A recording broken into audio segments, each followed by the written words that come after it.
My name is Douglas Hale.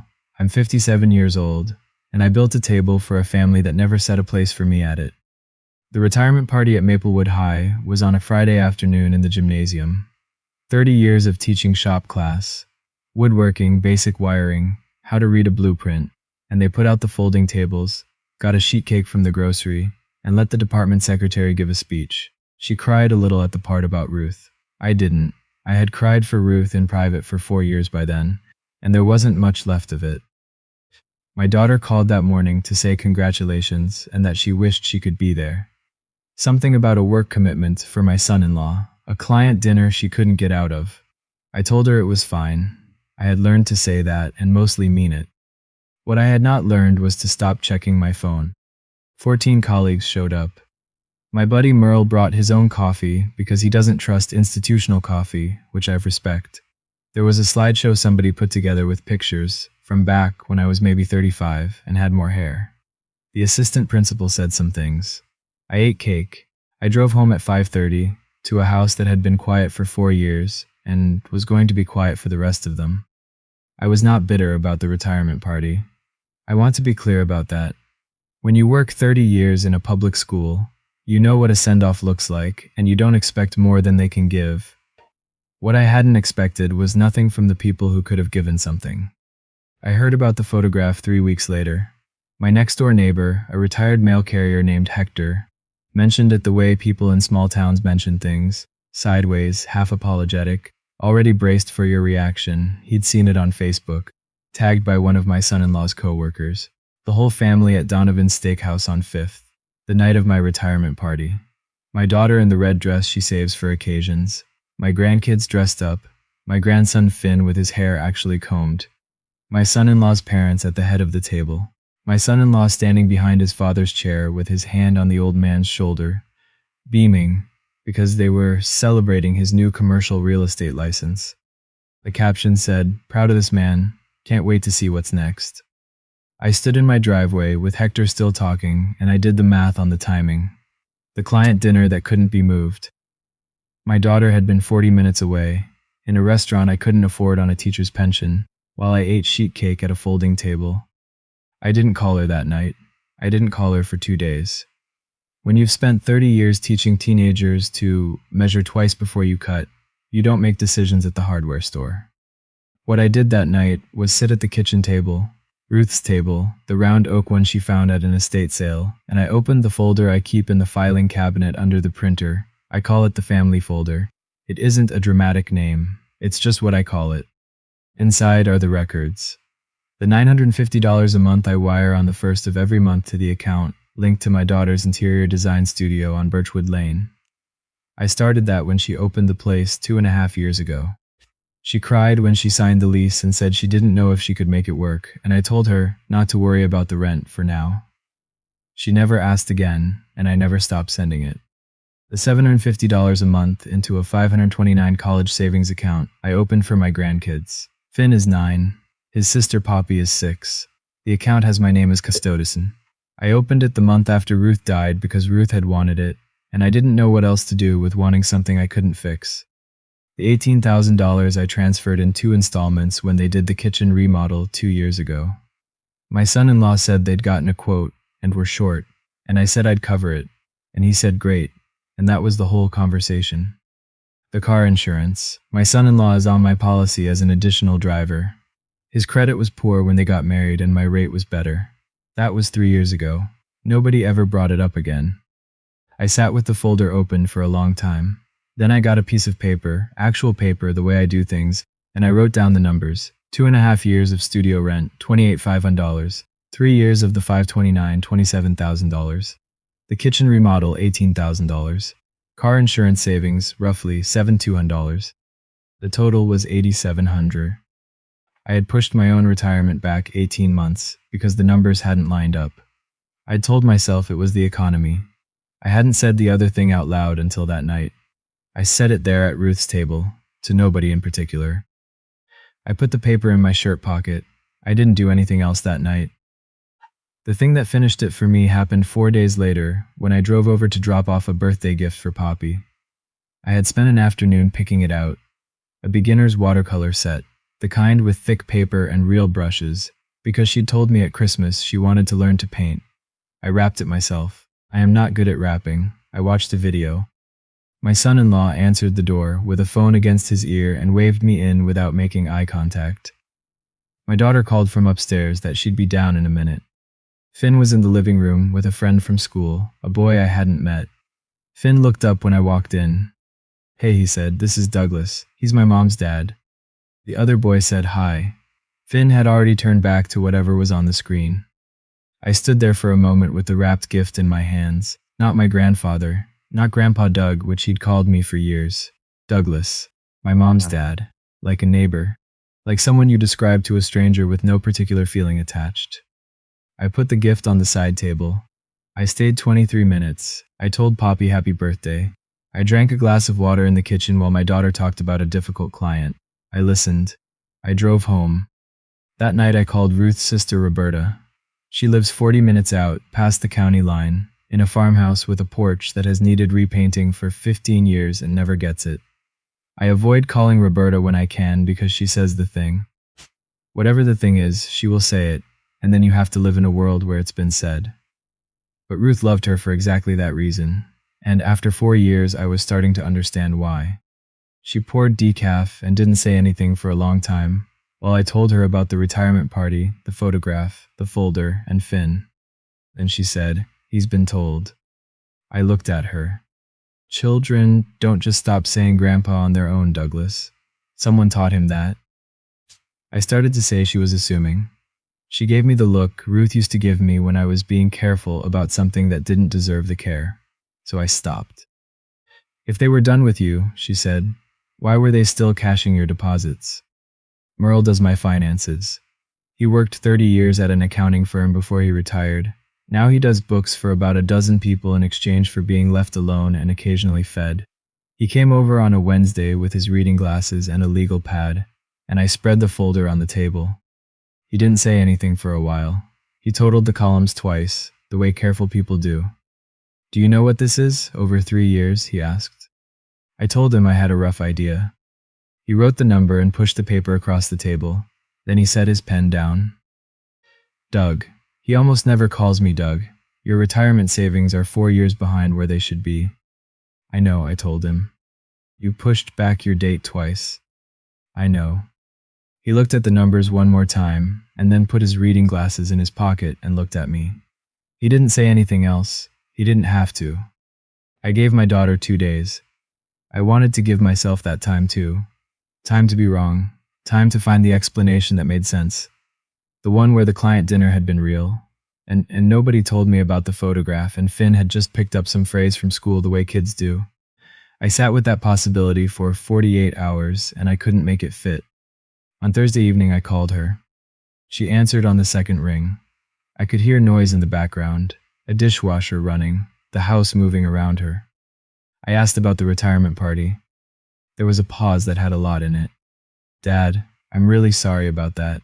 Everything landed at once, and his certification dinner had been on the calendar for weeks, and I didn't." I asked when it had been scheduled. Another pause. "I mean, it was on the calendar." "My calendar?" I asked. She didn't answer that directly. I told her I was going to ask her one question and I needed her to think before she answered. I asked her what Finn called me now. The dishwasher kept running. Someone turned on a faucet in the background. "Don't make this complicated, Dad." I said I was asking a simple question. "He's just," she stopped. "Kids pick things up. You know how Finn is." I asked who taught him. "I've got to get dinner on the table. Can we do this another time?" She hung up first. I stood in my kitchen for a moment, with the phone still in my hand. I noticed she hadn't asked what I meant. She hadn't said, "What does he call you?" or "What are you talking about?" She'd said, "Don't make this complicated." You don't defend yourself against a question you already know the answer to. I opened my laptop. The studio rent first. The bank asked me to confirm. I confirmed. The 529 account I did not touch. I want to be clear about that. That money had never been for my daughter or my son-in-law. It had always been for Finn and Poppy. So I left the contributions running and made one phone call, Monday morning, to the credit union in Crestwood to move the account into my name as sole custodian. Same kids, same monthly deposits. Different lock on the door. Tuesday morning, I called my insurance agent and removed my son-in-law from my policy, effective immediately. Then I sat down and wrote my daughter a letter. Letter, actual paper, actual stamp. 4 sentences that I worked on for 3 days and said out loud to the kitchen window until I could get through them without my voice doing something I didn't want it to do. I told her the studio rent had stopped. I told her the car insurance change had been made. I told her the college account was intact and growing and she could see the balance anytime she asked. And I told her this: I'm still your children's grandfather. I've just stopped being your silent investor. I mailed it on a Wednesday. My phone didn't ring for 19 days. 19 days is a specific amount of time. I can tell you what I did with it. I finished building the workbench I'd been putting off for 2 years. It's a good bench, 8 feet, solid maple top, 2 vises. Ruth had wanted me to build it back when I still had summers off. I built it in 12 days and it came out better than anything I'd built for other people, which seems right somehow. I started going to the early morning walk at the reservoir. Merle had been going for years and had stopped inviting me after the 3rd or 4th no. I showed up at 6:15 on a Thursday without warning and didn't explain, and he didn't ask. And we walked 4 miles in reasonable quiet, and that was that. I cooked. I made Ruth's pot roast once, got it about 70% right, which she would have called a solid B. I'll take that. Every night around 9, I checked my phone out of habit. Nothing. Not a text, not a voicemail. I told myself that was information, not injury. On the 16th day, my son-in-law's father called. I have spoken to this man at family events for 6 years. He is a retired civil engineer, steady in the way that people who spend careers calculating load tolerances tend to be steady. I had always thought he was decent. The kind of decent that doesn't get tested, often enough to know for certain. He asked to meet for coffee. We sat at a booth at the diner on Maple Avenue on a Tuesday morning, which neither of us would have arranged 6 months ago. He said he'd heard things, from his son, then from my daughter, then from a version that differed from both. He was quiet about it the way engineers are quiet, processing, not performing. Were you at Douglas's retirement ceremony? He finally asked. Just that. I looked at him. No. He nodded slowly. I wasn't told about it at all. We sat with that for a moment. Then he said something I hadn't expected. My son didn't tell me you'd been covering that studio for 2.5 years. I told him I hadn't announced it. He looked out the window at the parking lot. No, he said, I can see that. He asked if I'd consider coming to his and his wife's anniversary dinner. 35 years. Small dinner at the Birchwood Grill. Family, maybe 25 people. He said my name would be on the reservation before he made the call. I said I'd come. There's something you should understand about why I said yes. It wasn't to settle a score. I want that on the record. I had 4 sentences written in the small notebook I keep in my breast pocket, written, crossed out, rewritten over 9 days, and I could say them without my voice going somewhere I didn't want it to go. That was the only thing I needed to be certain of before I walked through that door.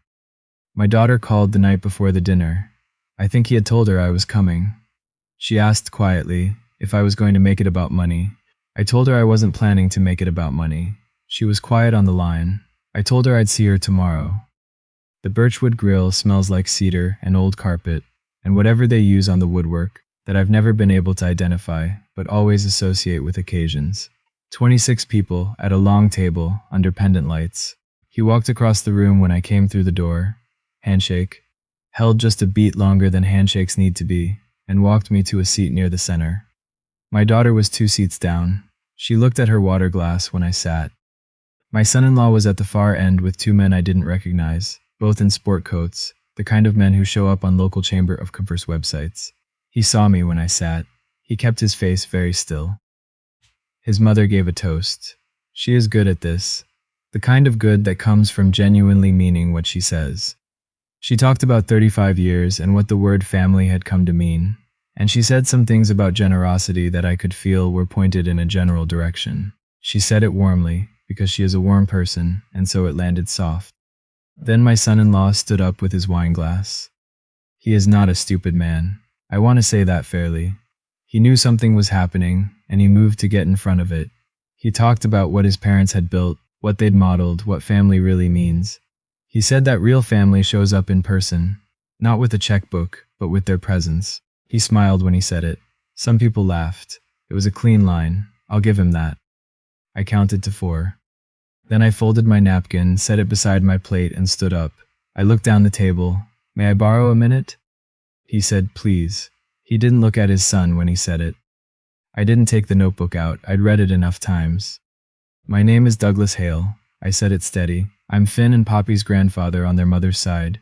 Somebody's chair shifted. Nobody else moved. I said my son-in-law was right. Family is showing up. I have been showing up for 6 years. For 2.5 years, I covered the rent on my daughter's design studio. I funded a college account for both my grandchildren. I carried my son-in-law on my car insurance. When his credit needed time to recover, I put $18,000 toward a kitchen remodel. I said that clearly, and I didn't say the total. I had it written in my shirt pocket in Merle's handwriting. I didn't need to use it. Last month, I stopped most of that, not all of it. The college account is still running, because that money was never for the adults. Finn and Poppy will go to school. That part doesn't change. I wasn't at my own retirement ceremony, because my family had a conflict they didn't mention to me until after. I'm not here tonight to settle that. I'm here because this man set a seat for me before I asked for one. And I want to say thank you, because that meant something to me. I sat down. 4 seconds, maybe 5. Then the woman across from me started clapping, then he. Then most of the table. It wasn't wild, it wasn't a standing ovation. It was the sound of people quietly revising something they'd already decided about a man they thought they understood. My son-in-law went out through the side door by the kitchen. My daughter stayed in her chair with her hands in her lap. I left before dessert. She caught me in the parking lot. No tears this time. That's how I knew we were finally having the real conversation. She said I had humiliated her in front of people she sees every month. I said I had said my name and said what was true. I told her that if the true part was humiliating, that wasn't something I'd done to her. She stood with her arms crossed in the September air. Finn, she said finally. I told him about the name. I waited. His grandfather on that side kept correcting him at dinners, in front of people, every Sunday, and Finn would look at me and I. She stopped. It was easier to get ahead of it than to fight about it at every family dinner. I understand that, I said. I don't forgive it, but I understand it. She flinched a little and looked at the ground. You could have told me, I said, about any of it. The retirement party, what was happening with the name. Those conversations would have been hard. None of them would have been as hard as this one. She was quiet for a moment, then, are we okay? I thought about it honestly, because she deserved honest. Not yet, I said, but here's what I'm willing to do. I took the folded page out of my pocket. I'd written it 4 days earlier, the same way I write anything I need to say clearly. First, the college account stays in my name, and I keep contributing every month. She can see the balance whenever she wants. Nobody needs my permission to check the statements, and nobody touches the principal. Second, I get Finn and Poppy on Sundays, not when it's convenient, every Sunday. Third, my name goes on the guest list before the reservation is made. I don't find out about family dinners from the neighbor. Fourth, I looked up at her. I don't write checks anymore. Not for rent, not for a remodel, not for whatever comes next. If something goes genuinely wrong, she calls me and we figure it out together. But the automatic transfers are done. She read the page twice, then she said, that's fair. I told her it wasn't generous, it was just true, and I had spent 6 years getting those two things confused. She held the page with both hands. Then, there are things happening in that house I haven't told you about. I know, I said. Tell me when you're ready. She got in her car. I stood in the parking lot until her taillights disappeared at the corner. He called me 9 days later. Not about the dinner, about fishing. He has a boat he uses 3 times a year and believes that qualifies him as a boater. We went out on a Saturday morning in October to a reservoir 2 counties over and caught 1 small bass between us and threw it back, and it was one of the better mornings I'd had since before Ruth got sick.